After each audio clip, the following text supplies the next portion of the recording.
Hey guys, Oscar here with Gastroenterology Simplified, and I hope you're having an amazing day today. Today we're going to talk about the most common symptom that a patient presents to the hospital with, to the ER, when it comes to gastroenterology.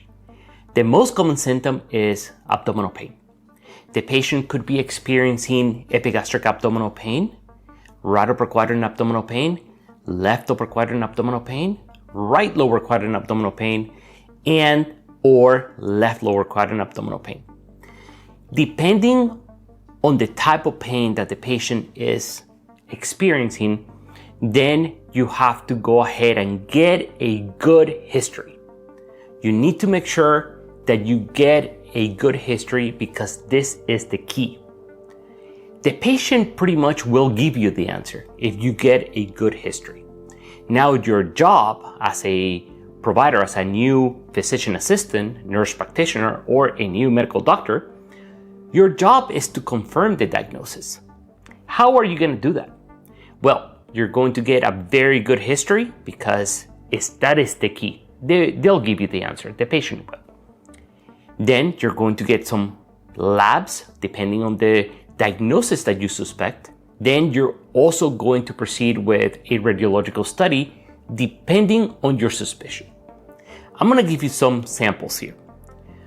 For example, let's say the patient is experiencing right upper quadrant abdominal pain.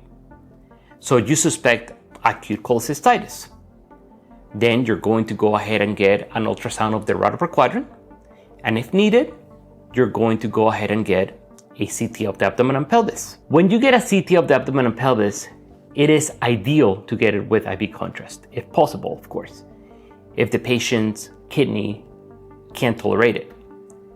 Let's say the patient has severe epigastric abdominal pain and you suspect acute pancreatitis.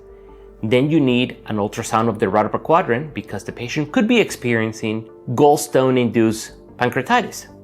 But also getting a history will let you know if the patient has alcohol-induced pancreatitis.